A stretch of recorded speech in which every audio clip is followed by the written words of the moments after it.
Good morning, everyone. Students, as you know, we are on chapter number 2, Forms of Business Organization, and we have completed a few topics in this chapter, like sole proprietorship we have completed, Hindu undivided family we have completed, and now we are on partnership. And in partnership, we have completed features, merits, and demerits of partnership, right? And we have completed types of partnership firm and types of partner. Today, we are going to start formation of partnership firm. You know how the partnership firm is formed. We know that this is formed under Partnership Act 1932. You know, when the partnership firm, when two or more people, they agreed on certain points and they do the agreement. So they form a partnership. Now this agreement, the points on which they agree, we call it agreement. So this agreement can be in written or it can be oral also.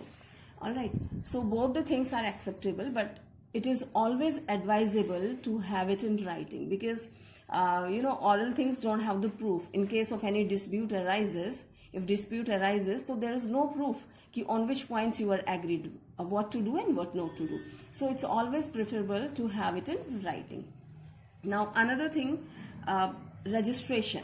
You know, registration of partnership firm is not compulsory.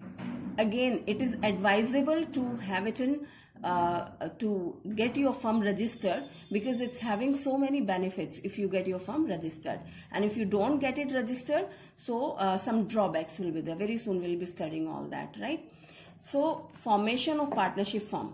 Partnership firm can be formed when two or more people, they are agreed on certain points and they do the agreement. Okay, so this agreement can be written and oral, but it's always advisable to have it in writing. All right, so if you do only agreement, then even you can start your partnership firm. Okay, now its registration, I'm repeating, its registration is not compulsory, but it's always advisable to get your firm registered because it's having so many benefits. And if you don't get it registered, so some drawbacks are there, right? Now, we will talk about the partnership deed, which is very important. Deed, though, you have to prepare. Either it is like, deed you have to prepare, but how we call it deed and why do we call it partnership deed? First, we do the agreement. When the agreement is in writing, so automatically that written agreement is called deed, right, students? So, if your agreement is oral, so we don't call it partnership deed. When it is in writing, so we give the name partnership deed, where all the do's and don'ts are written, means what these partners are going to do. So I'm just reading it for you. The written agreement of partner is called partnership deed. This agreement may be verbal or in writing. Even though it's not essential to have a written agreement, it's always advisable to have a written agreement as it constitutes an evidence of the conditions agreed upon, right? Partnership deed is the written agreement which specifies the terms and conditions that govern the partnership. All right, students. So what point you have to keep in your mind? Partnership deed arises from agreement. Which agreement? Written agreement only. Fine. We have the agreement, either this is oral or written, right? So oral agreement, we don't call it a partnership deed. When your agreement is in writing, so that written matter becomes your partnership deed. Fine. So I'm reading this one line again. Partnership deed is the written agreement which specifies the terms and conditions that govern the partnership, right? Conditions on which these partners will be working. So what are the contents of this partnership deed? The common contents which all the partnerships are having. And you know, other than these contents, you can add certain other points if you are willing to add, right, according to your requirement. So the first one is name of the firm. Definitely you will mention the name of your firm. Whatever you decide, you must write it in your agreement. You are working in this firm. Nature of business and location of business. What kind of nature your business is having? Either this is trading, manufacturing, or something else. And location of business, where your business is situated. Duration of business means we have studied a partnership is at will or specific partnership. What kind of partnership is there? Duration, for how long your partnership will exist. Next one is investment made by each partner. capital, every partner has to invest some amount, right? Investment. They need to start the business. So that investment is called the capital. So when two or more people are there, so it's not necessary that everyone invest the same amount in the business. Maybe they are investing different amount. Different capitals can be brought by the different partners. So that must be in writing. Ki Mr. Ram has brought this much capital, Mr. Sham has brought this much capital. Okay. So here investment made by each partner. Next is distribution of profits and losses. All these partners, whatever the profits and losses they'll be having, they have to distribute. So what will be the ratio of distribution? Is that equal ratio or any other ratio? Suppose Mr. A and B, okay, 2:1 is the ratio of their profit and losses, maybe equal, maybe 5:4, right? Whatever the ratio they decide, they must mention in the deed. Next one is duties and obligation of the partner. Which partner will be doing what kind of work, right? As we have discussed, all the people, they are having the different kind of qualities, right? Somebody is assigned the marketing work, another one has assigned the audit work, financial work, or any other kind of work. Maybe purchase work has assigned to that partner. So whatever the work is assigned to the people, the partners, that must be mentioned in the partnership deed. Their duties and obligations, right? This we will be mentioning in the deed. Next one is salary and withdrawals of the partner. We have discussed in the journal entry, students, कि if somebody withdraw for the personal use, that is termed as drawing, right? So salary. In accountancy, next year you will study the partners. In fact, if it is mentioned in the deed only, then they are allowed to draw the salary. If it is not mentioned in the deed, so they will not get the salary. Okay. So if quite possible that one person, active partner and sleeping partner we have studied. Okay. So active partner demands for the salary. Ki I'm working throughout the day in the firm. So I need my salary, because another partner is just taking rest at home. They are not doing anything. So the working partner may demand for the salary. So how much salary will be given to this person, that we have to mention. And what will be their withdrawal? It's not that one is withdrawing 50,000, 1 lakh, whatever they want. So they must decide the limit or whatever amount they have decided. So the conditions must be specified very clearly in the partnership deed. Next, it is telling terms governing admission, retirement and expulsion of a partner. Well, we know that the partners, when all the partners are agreed, only then a new partner can be admitted. Okay. So what will be the another terms and condition? Okay, how the new person can be admitted in a firm. Maybe they have decided something else. So whatever the base of admission of a new partner is there, they must mention. Now, if one wants to take retirement from the firm, so what basis of the retirement, how many months before he must submit his resignation or information, he must inform remaining partners that I want to take retirement from the firm, I want to leave the firm. Okay, so he has to tell. Or if you want to expel somebody, on what basis you want to expel the partner. Okay, all these things must be mentioned in your partnership deed. Well, interest on capital and interest on drawing. Yesterday we have studied the entry, journal entry of interest on capital and interest on drawing. So what rate? Either this will be allowed or no. I tell you, students, if it is not mentioned in accounts, we will study, next year we will study, if the deed is not, this interest on capital and drawing is not mentioned in the deed, so no interest is allowed, neither on the capital nor on the drawing. All right. So if it is allowed, if we write कि we will be giving or we will be receiving, so this will be allowed. And at what percentage? किस percentage से आप interest on capital दे रहे हैं and interest on drawing ले रहे हैं, तो that we have to mention in partnership deed. Now, procedure for dissolution of the firm. Dissolution means winding up, end of this partnership firm. You want to dissolve it, खत्म करना चाहते हैं business को, partnership को. So what will be the procedure? क्या इसका तरीका होगा इसको wind up करने का? That you will mention in the deed well in advance. Preparation of accounts and their auditing. How will you prepare the accounts? Who will prepare the accounts? And how will you get it audited? And from whom you will get it audited? Audited means, students, to get it checked from the chartered accountant. Okay. Who is having the right to audit the account? right? Auditing is always done by the chartered accountant, right? So who will be your chartered accountant? So that you'll mention. Now, methods of solving disputes. It's very natural that when two or more people are working together, so some disputes arises, some problem arises. So how will you solve those disputes? How will you solve your problem? So that method you will mention here. All right.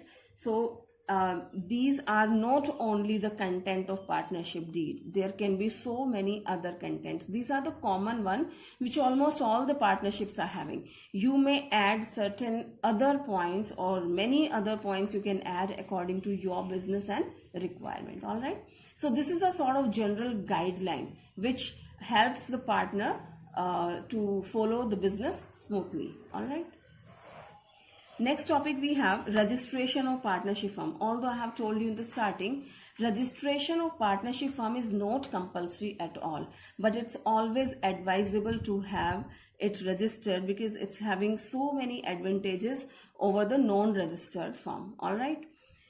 So if you don't get your firm registered, okay, so what will be the consequences of that? We are telling again and again ki some drawbacks are there. So what are those drawbacks we are going to do? It's telling consequences of non-registration. Consequences means result. Non-registration ki agar aap registered nahi karate hain, to which consequences, which result you have to face. So registration provides conclusive proof of the existence of the partnership firm. It is at the option of a partnership firm to get registered. However, no registration deprives the firm from a number of benefits. It's telling that if you get your firm registered, so that's a legal proof with you that your firm is existing. All right. Means you got it registered, so you have a legal proof. Na? Law ne aapko de diya registration certificate diya hai. So you have a legal proof that your firm is existing. Right. Now, what are the benefits you are not availing? Okay, or you can say non-registration deprives the firm from a number of benefits. What are those one?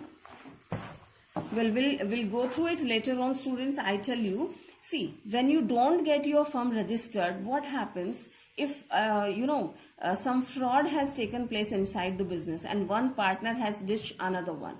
So you can't sue each other in the court. Sue means you can't take the person in the court. आप उस पे court case नहीं कर सकते. This is called sue in the court, right? So both the partners or all the partners, they can't sue each other. Okay. Now somebody else has ditched the firm, not persons individually. They have ditched the firm. Firm के साथ कुछ गलत किया है. So now firm can't sue that person, right? And if firm has done something wrong, so another person can't sue the firm. Means you can't file a case against the partnership firm and against the partners. So that's the biggest drawback of non-registration of your partnership firm. Okay, so I'm reading it for you. The first drawback is a partner of an unregistered firm cannot file a suit against the firm or other partners. Right, students? Firm का जो partner है वो दूसरे partners के against या firm के against कोई भी केस फाइल नहीं कर सकता. And then next one, the firm can't file a suit against third party. Third party means any outsider. And suppose outsider has done something unfair to the firm, so firm can't file any suit against the third person. Okay. Now firm can't file a case against the partners. Okay, suppose partners have done something or single partner has done something wrong with the firm. So firm can't file a case against the partner. So these are the drawbacks of non-registration. So better you get your firm registered, and if somebody has done something wrong, so we can bound that person legally to do the fair one. Okay. Now, according to the Indian Partnership Act 1932, the partners may get the firm registered with the registrar of the firms of the state in which the firm is situated. The registration can be at the time of formation or at any time during its existence. Well, it's not necessary when you have planned to start the partnership firm, you get it registered that time only. Okay. So you can get it registered, of course, in the starting even, but if you could not get it registered and you have started doing your business, so don't worry. Meanwhile, you can get it registered. Means when you have started doing your business, that time also you can get it registered. Fine. And it's telling that we get it registered under Partnership Act 1932. I have already quoted. And where you have to get it registered, जिस state में आपका business है, जिस state में आपका office है, okay, वहां उस स्टेट से आपको रजिस्टर्ड कराना है. उस स्टेट का जो रजिस्ट्रेशन ऑफिसर रजिस्ट्रार है, वहां आपको इसका रजिस्ट्रेशन कराना है. All right. Now, how to get it registered? Now, I think so many benefits are there and you have made your mind to get it registered. Now, procedure for registration, कि क्या तरीका होगा registration कराने का. Okay. So, for getting a firm registered, the partner of the firm are required to submit an application. Let's talk generally. Okay, we'll study later on. When you want to register yourself in the school somewhere or any other thing, so first step is to apply. Okay, you give the application for that. You apply for something, registrar must be giving you an application form. Then you have to fill that form and you have to file all the required information.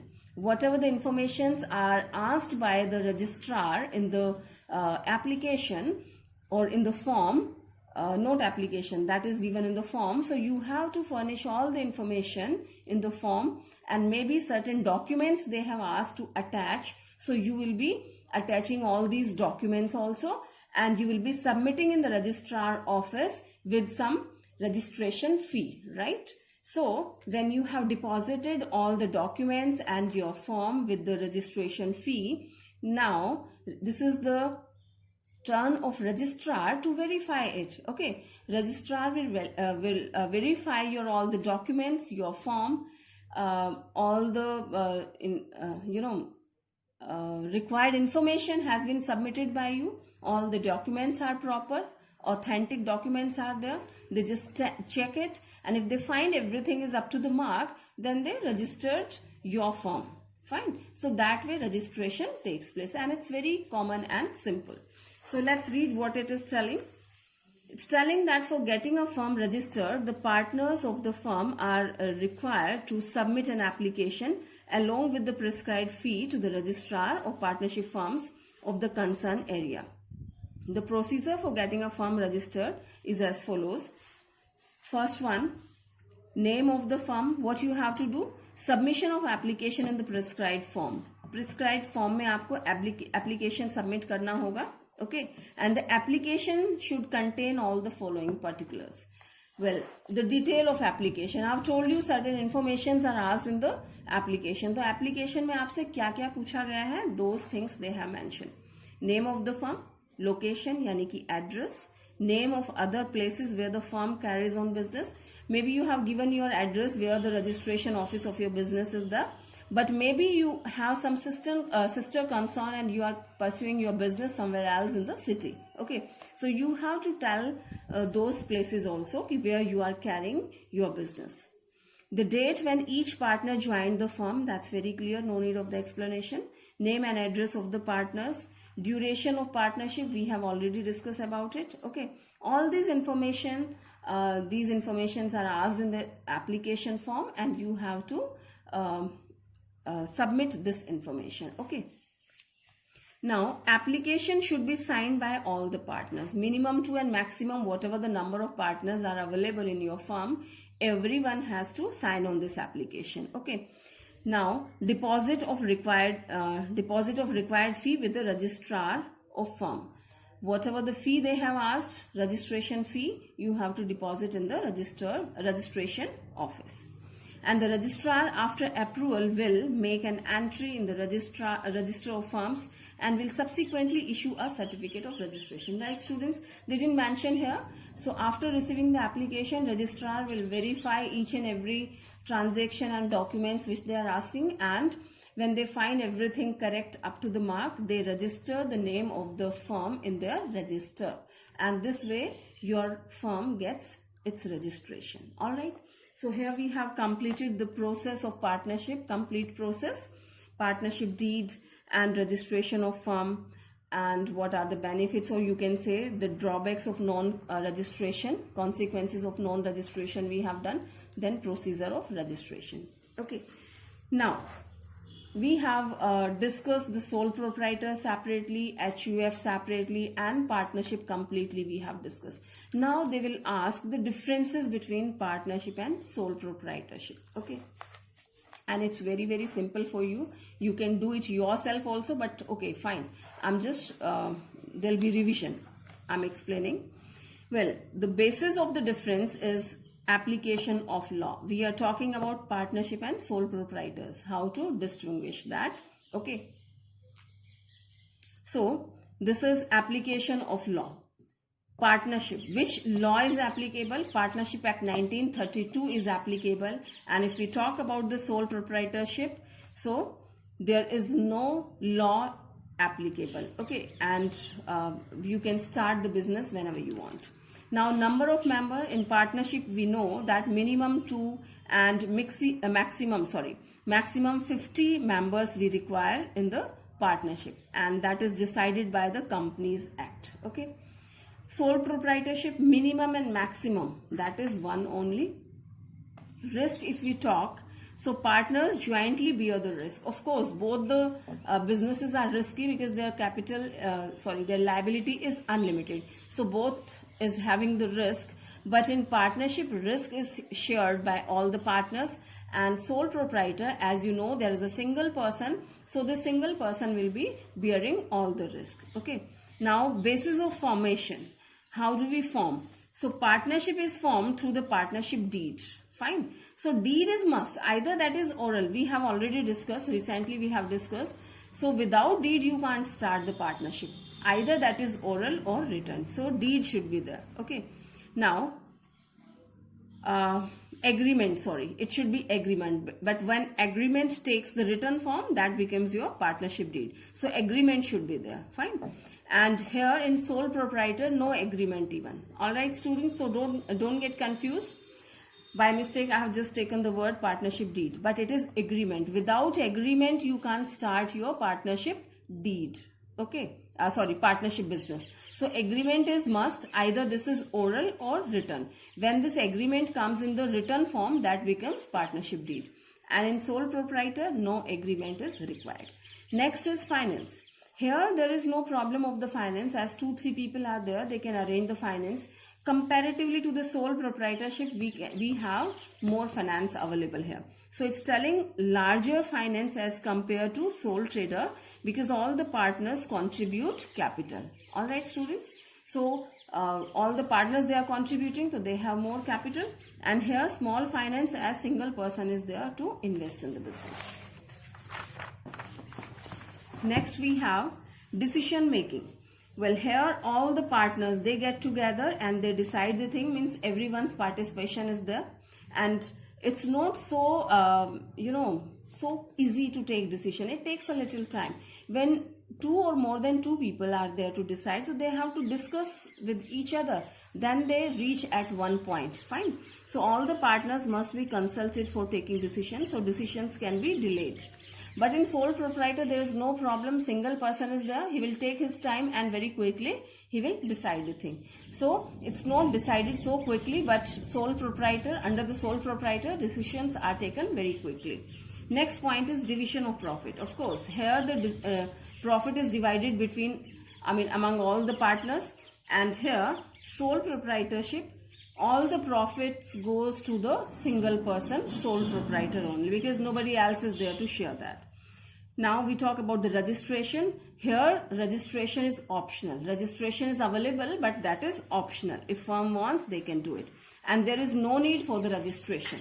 All right, in sole proprietor. Now secrecy. Remember students, we are just comparing each other. So it's difficult to maintain full secrecy. When we do the feature of partnership, there I think we have studied key secrecy can be maintained in partnership. That time we were comparing this partnership with company. But right now we are comparing this partnership with sole proprietor. You can see the differences, right? Differences between partnership and sole proprietor. So we are comparing these two things. So when we compare these 2 points, so secrecy is not possible in this, because 3-4 people are there, minimum 2 people. Okay, so they know all the secrets. Business secrets are known by everyone. Okay, but here the single person is there and that person knows only. So secrecy can be maintained in the sole proprietorship. Now management. Every partner can take active part in the management of business, right? We have studied कि everyone can participate in the business, and even a single person can run the business on behalf of rest of them. Agency wala point, if you remember. Okay, but here full control is in the hand of the sole proprietor. Okay, he is managing everything, he is controlling everything. So here the management and control is in the hand of all the partners most probably, and here it is in the hand of sole proprietor only. All right, so here we have completed the differences between partnership and sole proprietorship. Well students, we are doing this topic also. Here we'll discuss the differences between partnership and HUF. Okay, this is also very easy, and you know all these points because we have studied both the topics separately. So first one is application of law.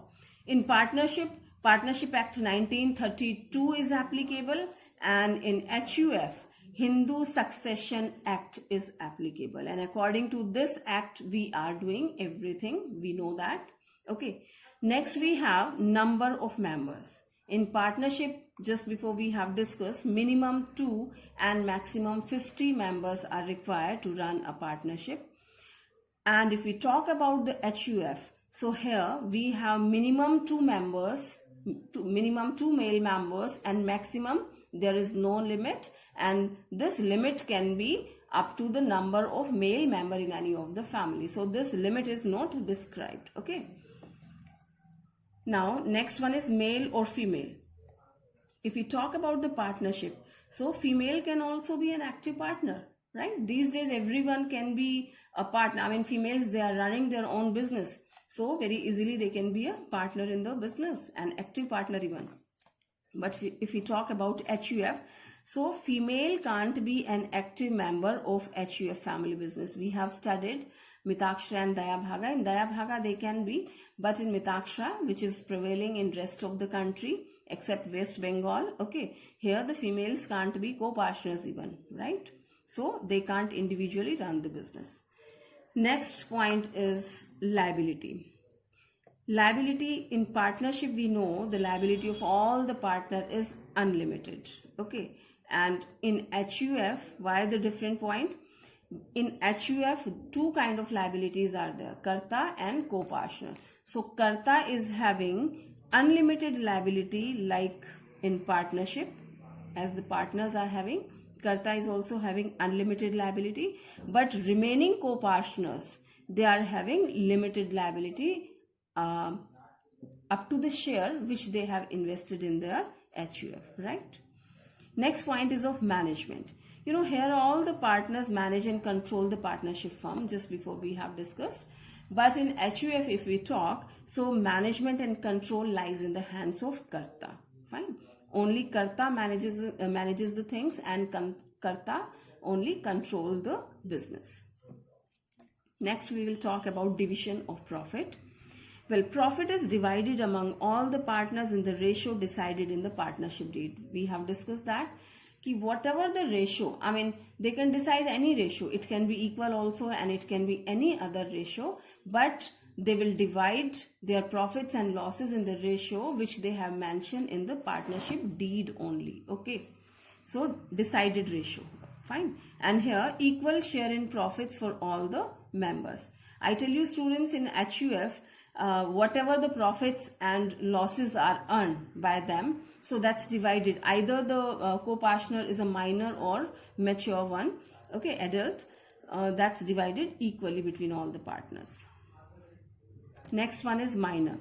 We know that minor can't be a member in normal circumstances. That is another thing. Minor can be a member in a special case, and he can be a partner in the profits only, not in the losses, right? But here in HUF, that's not a problem at all, and minor can be a member of Hindu undivided family business easily. Agreement, if we talk, So express or implied agreement among the partner is essential. We have discussed that the base of partnership is agreement. It can be oral and it can be written also. And if this takes a form of written agreement, that is converted into partnership deed. Fine. So agreement is must to start a partnership firm. And here it's created by the operation of Hindu law, Hindu Succession Act, right? तो Hindu law के according इसका starting होता है, created. Alright. Next and last point is legal existence.